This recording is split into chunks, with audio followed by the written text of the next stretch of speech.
এই পোশাকটা দেখলে মানুষ আগে সম্মান দিত, এখন পোশাক দেখলে হয় ভয় পায় নাই ঘৃণা করে। কেন? এই মানুষগুলো কি দোষ? তারা তো নিজের বাবা মা, আত্মীয় স্বজন, স্ত্রী পুত্র ছেড়ে বাংলার বিভিন্ন প্রান্তে আপনাদের জানমাল, ইজ্জত, আবরু হেফাজতের দায়িত্ব পালন করছে। এদের ডিউটি কয় ঘন্টা? 24 ঘন্টা। এ পৃথিবীতে এত ডিউটি পালন করা কোনো চাকরি নেই। আমরা যারা অন্যান্য বিভাগে আছি চাকরিতে সর্বোচ্চ 8 ঘন্টা ডিউটি করা লাগে, আর ওনাদের ডিউটি 24 ঘন্টা। কেন? ওনাদের মা বাবা, ছেলে মেয়ে, স্ত্রী পুত্র দেশে নেই। এই যে আসার পরে জিজ্ঞাসা করলাম, একটার বাড়ি নেত্রকোনায়, শেরপুরে, একটার বাড়ি ময়মনসিংহ, একটার বাড়ি টাঙ্গাইল।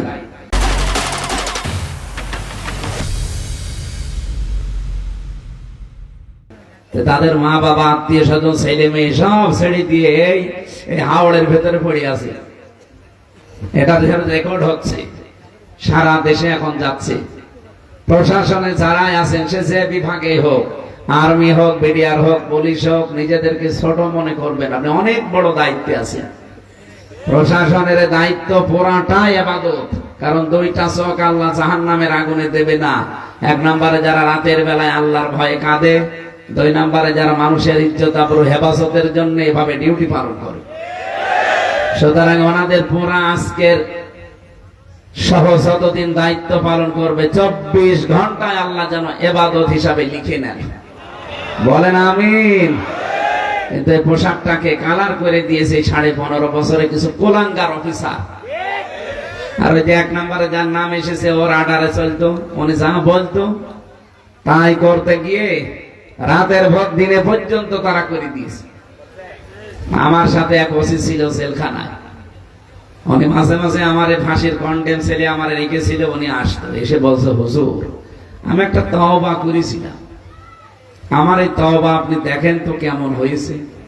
কি? এই যে নির্বাচনে আমি রাত 12টার পর থেকে আমার লোকজন নিয়ে ভোট কাটা আরম্ভ করলাম, ফজরের আজান পর্যন্ত ভোট কমপ্লিট করে ফেললাম। বাক্সগুলো পাঠিয়ে দিলাম বিভিন্ন জায়গায়। ফজরের আজান দিলে আমি গোসল করলাম, ওযু করে 2 রাকাত তাওবার নামাজ পড়লাম। এরপরে বললাম, আস্তাগফিরুল্লাহ। হুজুর আমার এই তাওবা কি হয়েছে? না।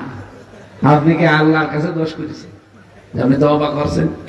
আপনি দোষ করেছেন হামজার কাছে। কি? এরকম একজনকে এমপি বানাতে হলে 3.5 লাখ 4 লাখ হামজা লাগবে, হামজার বউ লাগবে। কথা বলে না কেন? আমাদের কোন রায় না নিয়ে আপনি একা একা সব দিয়ে দিলেন, তার মানে আপনি আল্লাহর কাছে অপরাধ করেননি।